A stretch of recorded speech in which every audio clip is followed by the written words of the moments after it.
I'm Alani Morgan. I like to call myself the chief girl here at Good Girl, a sub-community of the Good Life Network.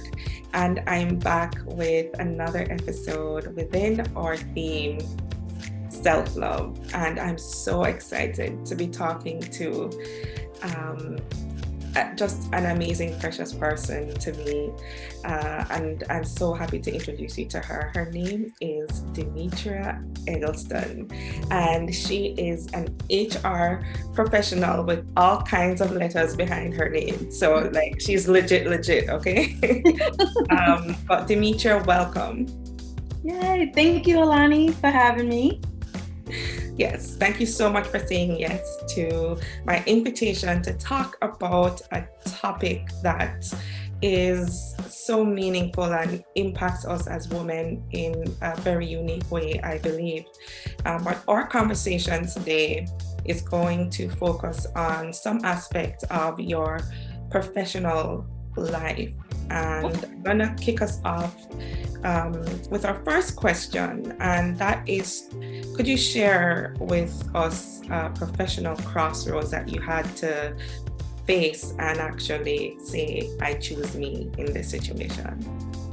3 years ago, I made a decision to walk away from a job. I decided to just quit my job. I didn't have another job lined up. And we were in the middle of a pandemic.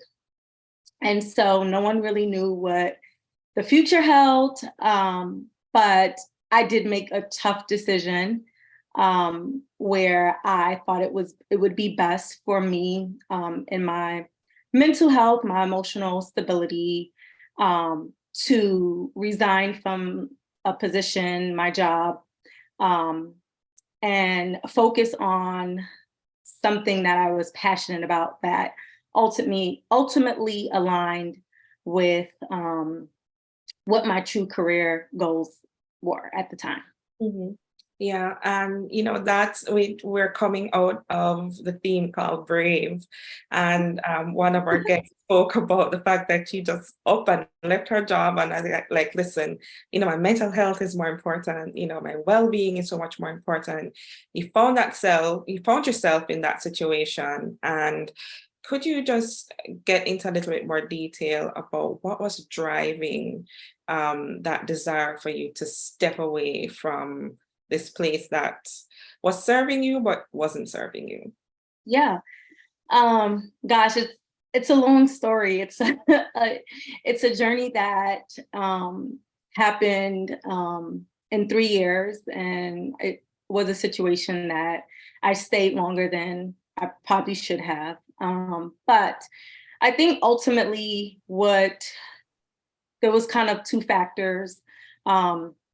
The main one was, when I initially took the role, it was kind of like a stepping stone for me. So I knew that long term that this was not what I was going to want to do. But I thought that I could kind of use my initial position to pivot into something else.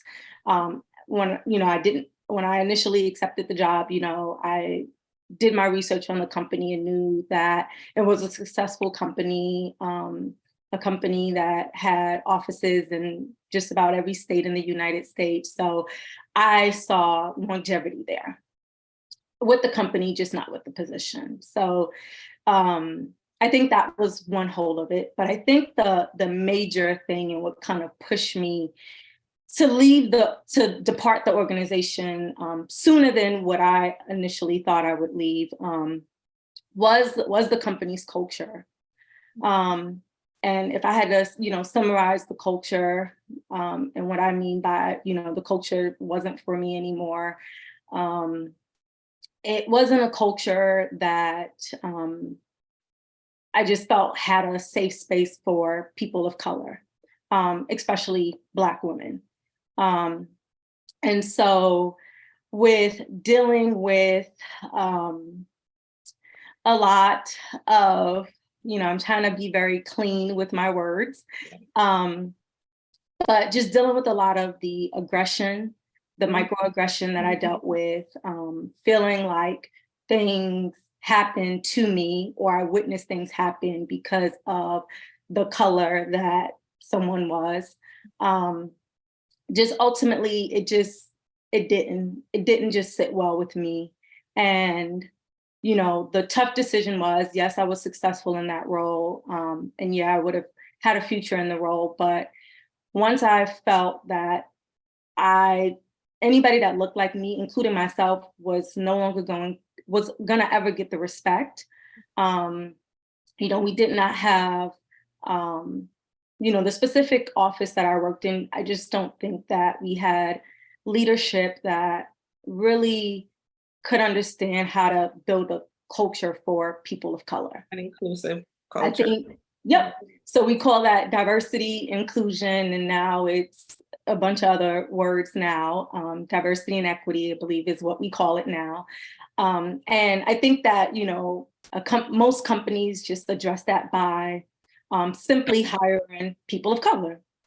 I think that most companies are satisfied knowing we have, you know, a percentage of people of color that work for us. We are a diverse organization. But that's so much more. It requires so much more. It requires understanding. It requires, you know, knowing knowing who you have and how to serve them within, and creating equitable, you know, opportunities for persons of color. That's exactly what happened.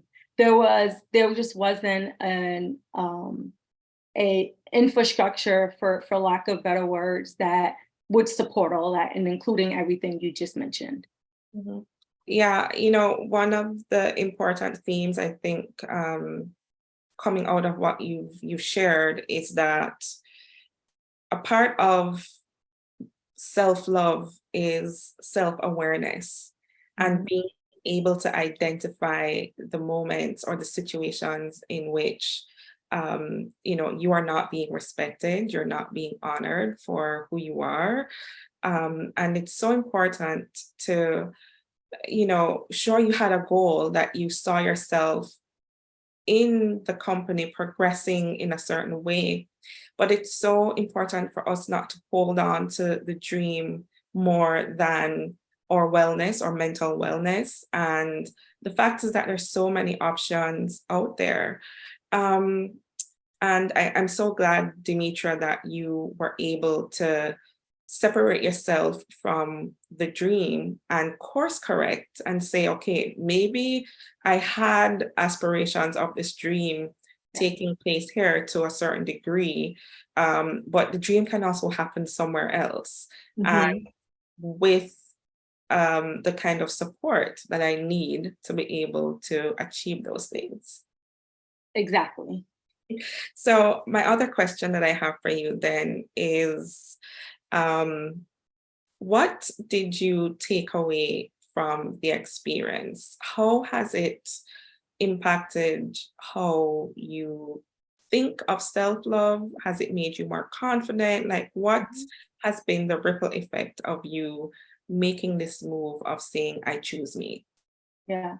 And it's a good question. And I'll tell you this, you know, kind of quick story that happened to me. So I think I was so altogether, I was in this organization for 3 years. And I think I was about a year and a half, something major just had occurred with someone that was close to me, another Black female. And I remember being approached by my director, who was a white male. And I was just voicing how I felt. And I actually, the only reason why I was doing that is because he pulled me aside to have this one-on-one meeting, and he just wanted me to be honest on how I felt. And if you know me, I'm gonna be honest. And so I just shared, and I remember him asking me, do you think that your culture fit? So all of the feedback that I've shared with him, specific examples of the feelings that I was having, his response was, well, do you feel that your culture fit? And in that moment, I think fear just took over, and I said, yeah, like, I'm a culture fit. And so I spent the next year and a half kicking myself in the behind, and every day we live in that conversation, and more so live in his question and my response. And at times, like, I got frustrated with myself because I felt like here I had this opportunity to stand up for myself and be honest, and not worry about what the repercussions were, but instead I saw what just had happened and I didn't want that for me. And so I lied. Fair. And, that was a disservice to myself. It was a disservice for them, right? And I think that coming out of that and months later, kind of asking myself and being honest and saying, I'm not a culture fit, and that's okay. It is okay. Not every organization that we will work for, you will be a culture fit. And I think that it is so crucial to be true to yourself and walk away from environments that don't serve you, that don't value you. And that in that environment, that company culture was never going to be able to do that. Like you mentioned, they did not have the knowledge. They didn't know people of color stories. They didn't know, the frustration or the day-to-day things that we deal with, the fears that we have, that are associated with just the things that we experience in the workforce. And so when you don't have that, they feel that, oh, well, we gave you an opportunity to work for us, we're doing a good job. So yeah, I remember being comfortable and true to myself and being honest and saying, I'm not a culture fit. And I understand that I'm not a culture fit. And so because I'm not a culture fit, I am going to leave the organization. What I took away from what you just shared, Demetria, that particular example, which is a key thing about self-love, loving yourself, is that it allows you also, when you advocate for yourself, you advocate for others. Yeah. And I believe that, persons who we look up to in even the civil rights movement, or people who make a change in this world, they first take a look within, because there's a personal connection that they have to make with the issue, and then be able to act from a place of knowledge, right? Which is what you were saying with your former employers, that knowledge piece wasn't there. And so they couldn't connect with you and care for you in a professional sense, so that you felt valid and valuable in that environment. So in as much as sometimes, we see the word self that comes before the word love, it's not necessarily about you being selfish, but it's about giving credit to that part of you that needs to honor who you are. Yeah. And it needs to, it's okay. It's important for you to be able to identify the things that threaten you, in whatever way the threat comes, and being able to say, okay, I don't want to be a part of that, and it's okay. And I just love that, in that moment of introspection that you had, that, hey, this could have been my moment where I really was honest with this person about me either feeling like a culture fit or not. And it could have changed something, so that was a very important part, in what you just shared. But my final question for you, Demetria, is, what's your advice? What advice would you give to the women that are watching, and some men too? Some men are watching this. But what would you say to persons who are struggling with self-love? Yeah, I think what I always think about is that word, just value. It's just a 5-letter word, but it means so much. And I think that When you think about self-love, you have to think about how you value yourself and how are you measuring yourself. And when you may feel like things no longer serve you, I think that it is okay to exercise that self-love and really make decisions that align to you. And it's okay. Sometimes we will make a decision and it may feel good at first, but when it starts to feel painful, when things start to, when you start feeling just kind of out of rhythm, I think that that is really a time to really refocus yourself. And I know that saying self-love is just it's so much easier Yes. to say than to do, because a lot of the times we think about the investment that we have made, right? So I had to think about the 3 years of investment that I made, the relationships that I made. I thought about what people would think. Fear creeped in a whole lot. And so a lot of the times we stay in situations because of that fear and that unknown, right? And I'm a person that I'm always, when I'm confronted with a situation like this, I love to write my pros and cons of a situation. And when there's no pros and it's just a bunch of cons, then for me, I know that it is time for me to remove myself. And like you said, it's about advocating for yourself. Don't be afraid to choose you. It may sound very selfish, but in the end, it's going to save you. It's going to save you so much. You're so much, emotional stability, your mental, heartbrokenness. Just pick yourself. Choose you. And I bet you will never regret choosing you first.